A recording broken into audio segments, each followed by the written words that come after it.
Kisah ini bermula dengan seorang penyiar radio bernama Erika Bain yang menjalani kehidupan tenang di kota New York bersama tunangannya bernama David Gimani yang berprofesi sebagai dokter. Suatu sore yang tampak biasa, keduanya berjalan santai di taman sambil membawa anjing peliharaan mereka. Dengan riang, mereka bermain lempar bola bersama hewan tersebut.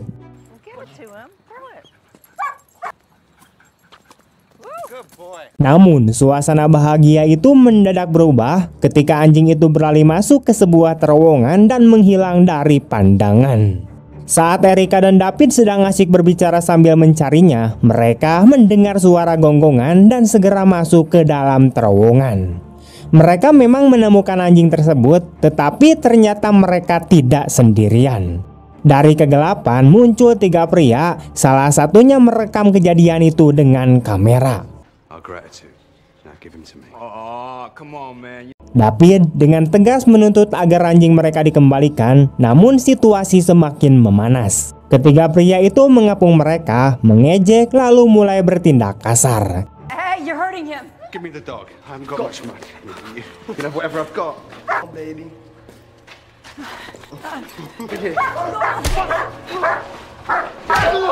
Erika dipukuli dengan kejam, sementara David yang berusaha melindunginya justru dihajar tanpa ampun hingga tak berdaya.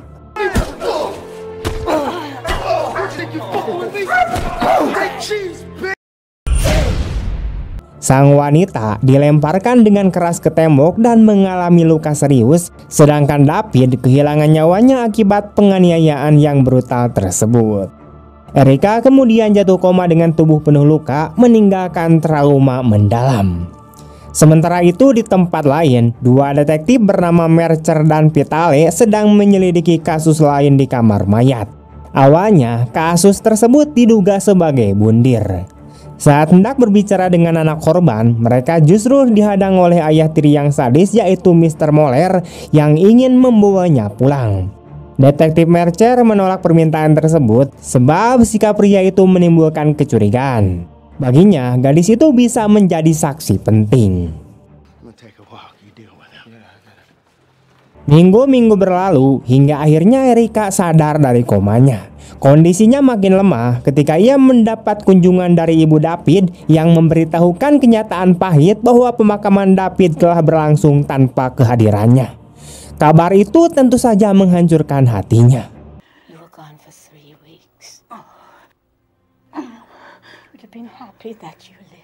Setelah diperiksa polisi, Erika menyadari bahwa ia tidak mampu mengingat detail peristiwa penyerangan.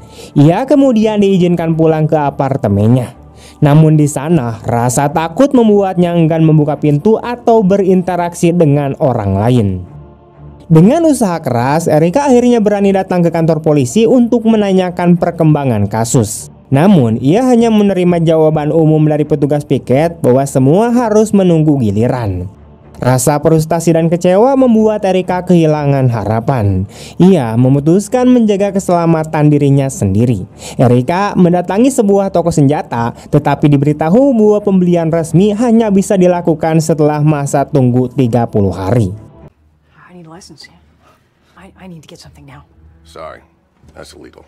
Dalam kondisi terdesak, seorang pria asing yang melihat kegelisahannya menawarkan jalan pintas. Ia membawa Erika ke sebuah gang dan menjual sepucuk pistol jenis K9 seharga $1.000, lengkap dengan amunisi serta instruksi singkat. Malam itu, Erika akhirnya memiliki senjata api. Pada malam yang sama, ia singgah di sebuah toko kelontong untuk membeli makanan. Situasi tenang itu berubah drastis ketika seorang pelanggan marah besar berdebat dengan kasir, lalu menembak wanita itu hingga almarhum di tempat.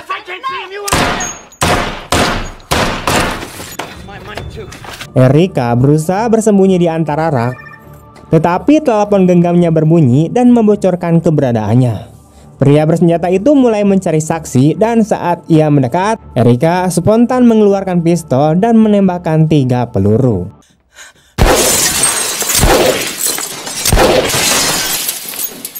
Hanya satu yang mengenai sasaran, tepat di leher sang penyerang. Namun cukup untuk menjatuhkannya. Dalam keadaan syok, Erika mengambil rekaman kamera keamanan di kasir lalu melarikan diri pulang. Tak lama, detektif Mercer dan Vitale tiba di lokasi.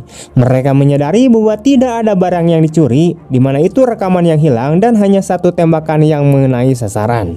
Bagi mereka, ini adalah tindakan seorang amatir. Hari-hari berikutnya, Erika kembali ke pekerjaannya di radio. Namun saat mencoba menulis naskah siaran, kata-kata terasa hampa. Ketika ia berisi keras siaran langsung, bosnya menganggap waktunya masih terlalu dini. Meski begitu, Erika memaksa karena ia membutuhkan koneksi dengan dunia luar. Di studio, ia sempat ragu berbicara ke mikrofon karena terbayang luka batin yang ia alami.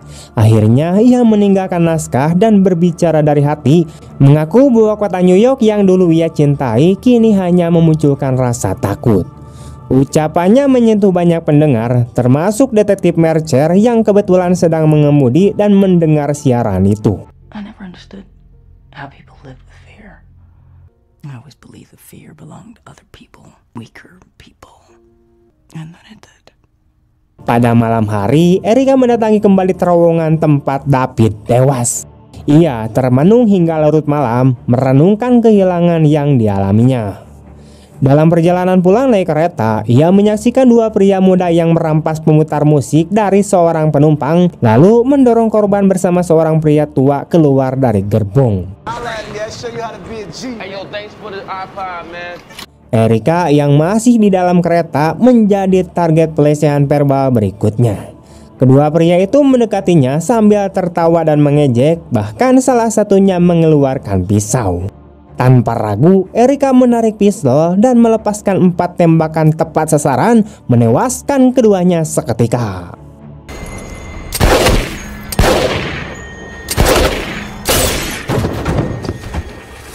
Ia kemudian turun dari kereta dengan tenang, meski dalam hatinya terkejut melihat betapa dinginnya dirinya menghadapi situasi itu. Ia bahkan berjalan melewati beberapa polisi tanpa menunjukkan rasa bersalah, sebelum akhirnya lari ke kamar mandi sebuah bar dan muntah hebat akibat syok. Detektif Mercer dan Vitale segera menyelidiki kasus tersebut. Mereka menemukan pemutar musik yang jelas merupakan barang curian, serta memastikan tidak ada harta lain yang diambil. Bagi Mercer, jelas ada sosok vigilante yang sedang berkeliaran di kota. BTW, vigilante itu adalah pihak yang main hakim sendiri. Setelah kejadian di kereta, Erika mencoba kembali ke rutinitas, namun perasaan hampa dan keterikatan dengan tempat-tempat kejadian membuatnya sulit untuk lepas. Ia berjalan di jalanan kota, masih diliputi rasa gelisah, sementara detektif Mercer mulai menyadari pola dari peristiwa-peristiwa itu. Baginya, semua serangan tersebut dilakukan oleh orang yang sama dan pelaku tampak semakin berani. Saat keluar dari sebuah gedung, Erika tanpa sengaja berpapasan dengan Mercer. Sang detektif mengenalinya dan mencoba untuk berbincang. Erika dengan cepat memperkenalkan dirinya sebagai penyiar radio, bahkan menyinggung kemungkinan wawancara. Mercer pun mundur dengan sopan, seolah menyimpan kecurigaan, namun belum menyatakan secara terang-terangan. Tidak lama kemudian, pemberitaan media lokal heboh dengan isu munculnya seorang vigilante misterius yang menebar ketakutan di antara para penjahat New York. Mercer menyerahkan pemutar musik yang ditemukan di lokasi kejadian kepada tim forensik untuk dianalisis, berharap bisa melacak pemilik aslinya dan mengungkap pelaku sebenarnya. Di tempat kerjanya, bos Erika menyampaikan bahwa siaran terakhir yang penuh emosi ternyata banyak menarik perhatian publik. Ia mendorong Erika untuk terus melanjutkan gaya penyiaran itu. Namun ketika ia keluar dari studio, Mercer sudah menunggunya di luar. Erika sempat ragu untuk mendekat, tetapi Mercer sendiri yang menghampirinya. Ia mengatakan bahwa ia ingat pernah melihat Erika di rumah sakit pada hari setelah penyerangan dan mengungkap bahwa dirinya bersama mantan istrinya adalah pendengar setia acaranya. Mercer menambahkan bahwa ia telah meninjau ulang kasus Erika dan berjanji akan menemukan pelakunya secepat-cepatnya. Erika lalu mengajaknya untuk melakukan wawancara. Mereka duduk berbincang dan Erika ingin tahu bagaimana seorang detektif menilai sebuah tempat kejadian perkara. Ia juga menanyakan pendapat Mercer tentang kasus penembakan di kereta bawah tanah. Dalam percakapan itu, Mercer melihat Mr. Morel, pria yang sebelumnya dicurigai terkait dengan kematian istrinya. Erika kemudian berkomentar bahwa Morel adalah pengusaha yang terlibat dalam bisnis hidung, bahkan diduga membunuh istrinya demi hak asuh anak tirinya. Mercer menanggapinya dengan hati-hati, menyebut bahwa secara hukum tidak ada bukti yang cukup kuat, meski ia sendiri menyadari bahwa hal-hal seperti itu bisa saja benar terjadi. Pembicaraan mereka semakin dalam ketika Erika menanyakan bagaimana perasaan Mercer pada saat pertama kali menembak seseorang dalam tugasnya. Mercer hanya memberikan kartu namanya, menyarankan agar Erika menghubunginya di luar jam kerja bila membutuhkan sesuatu. Beberapa waktu kemudian, saat Erika berjalan pulang, seorang pria dalam mobil berhenti dan memanggilnya. Ia meminta bantuan, memperlihatkan seorang gadis muda yang tak sadarkan diri di kursi belakang. Gadis itu bernama Cole. Namun pria itu jelas memiliki maksud yang sangat buruk. Erika segera menyadari hal itu, mengarahkan pistol padanya dan memaksa agar uang yang dimiliki pria itu diberikan kepada sang gadis. Erika berhasil menyelamatkan Cole, tetapi ketika mereka mencoba pergi, pria itu justru berusaha menabrakkan mobilnya. Erika menembak, membuat kendaraan itu kehilangan kendali dan secara tragis menabrak Cole sendiri.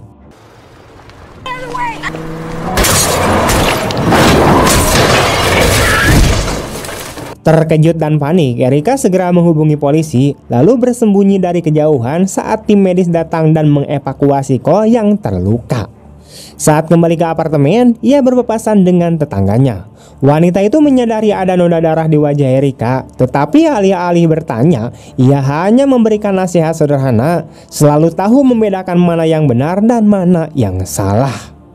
Keesokan harinya, Mercer mengadakan konferensi pers. Erika ikut hadir sebagai bagian dari liputan. Dalam kesempatan itu, Mercer mengumumkan bahwa Cole akhirnya sadar dan akan segera memberikan keterangan resmi sebagai saksi penting. Pada pagi berikutnya, Erika kembali ke studionya.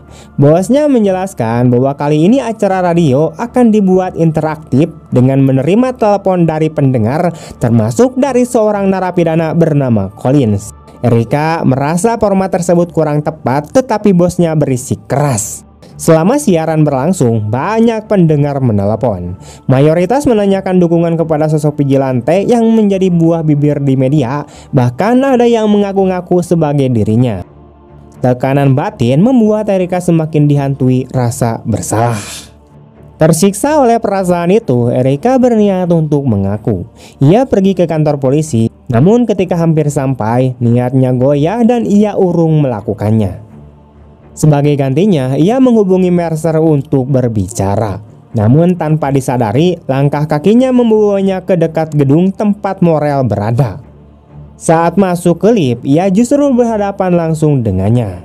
Morel tidak menyadari siapa Erika, tetapi sang wanita memutuskan untuk mengikutinya hingga ke tempat parkir. Di sana, Erika menegurnya, menyinggung soal istrinya yang meninggoy. Morel bereaksi agresif, menyerangnya dengan besi hingga Erika terluka. Why do you think you can hurt people? What? You damage and walk away? Got a fucking camera there.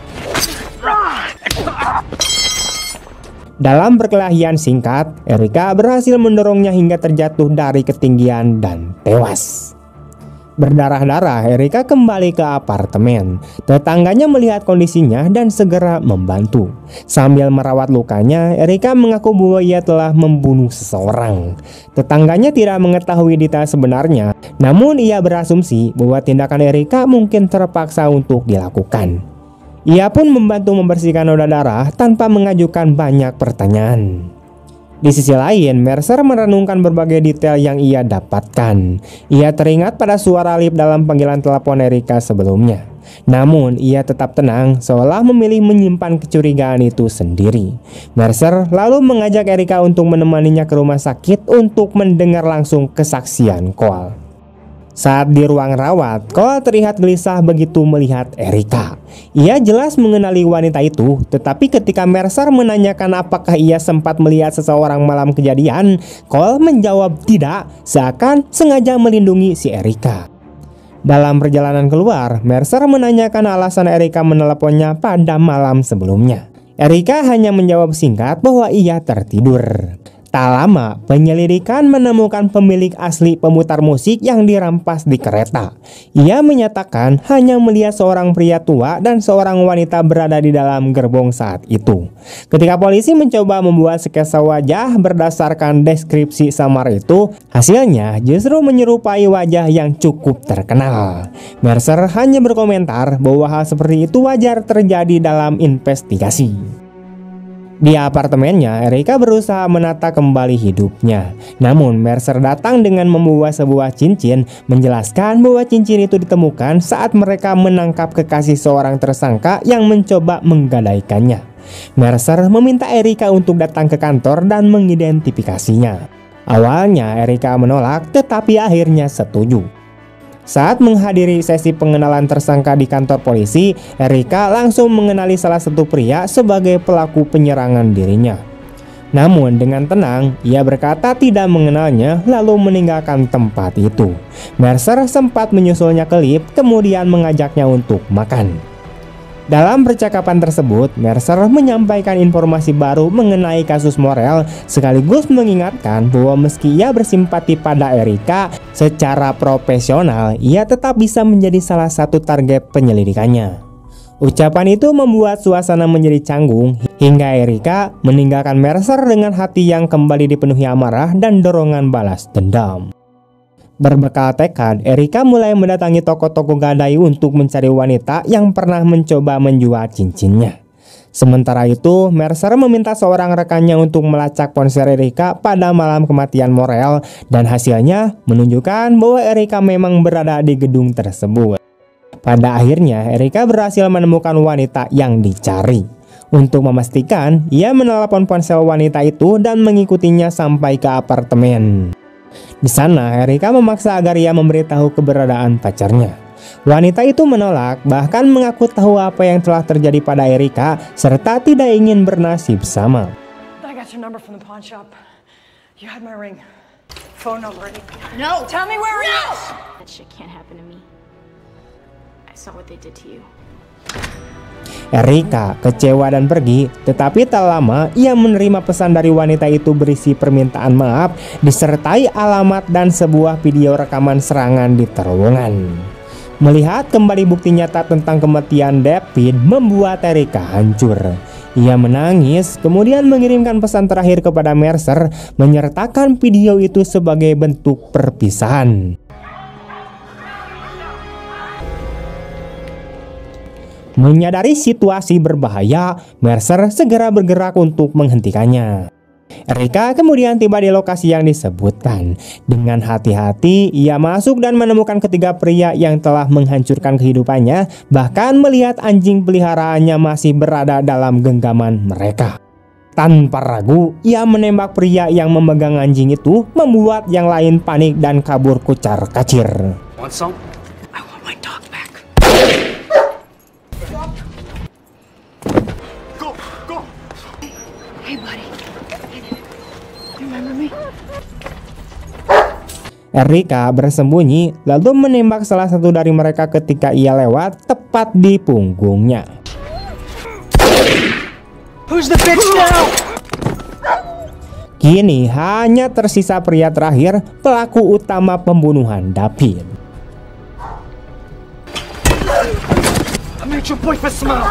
Erica mengejarnya, tetapi dalam pergumulan sengit ia berhasil ditundukkan. Pria itu mencekiknya dengan sangat brutal, dan pada saat-saat kritis Mercer tiba dan melerai, memberi Erica kesempatan untuk mengambil pistol. Dipenuhi amarah dan dendam mendalam, Erica bersiap untuk menghabisinya. Mercer mencoba menghentikan, bahkan merebut senjata dari tangannya. Namun di luar dugaan, Mercer justru menyerahkan senjatanya sendiri kepada Erica, seolah memberikan kebebasan bagi sang wanita untuk memilih. Tanpa ragu, Erika menarik pelatuk dan menembak, mengakhiri hidup pria tersebut. If you're gonna use a gun, make sure it's legal. What the fuck you doing, man? Just get me out of here! Don't leave me the fuck up! Setelah itu, Erika pasrah pada konsekuensi, tetapi Mercer menolak untuk menangkapnya. Untuk menutupi keterlibatannya, Mercer meminta Erika untuk menembak lengannya agar bisa mengarang cerita sebagai bentuk pembelaan diri. Erika melakukannya, lalu mereka saling berpamitan dalam hening sambil Erika mengucapkan terima kasih. Mercer kemudian mengembalikan anjing peliharaannya kepada Erika, memanggil bantuan, dan dibawa pergi dengan ambulans. Kisah ini berakhir dengan pesan moral yang mendalam. The Brave On memperlihatkan bagaimana kehilangan dan penderitaan bisa mengubah seseorang biasa menjadi sosok yang haus akan keadilan, bahkan terjerumus ke dalam lingkaran balas dendam. Film ini mempertanyakan batas tipis antara keadilan dan pembalasan pribadi. Erika akhirnya menyadari bahwa ia tidak akan pernah bisa mengembalikan apa yang hilang, namun ia masih bisa memilih seperti apa dirinya setelah semua tragedi yang terjadi. Oke teman-teman, sekian dulu untuk video hari ini. Bagaimana tanggapan kalian tentang film ini? Tulis di kolom komentar. Terima kasih banyak telah menonton sampai akhir. Sampai jumpa di video-video selanjutnya. Bye.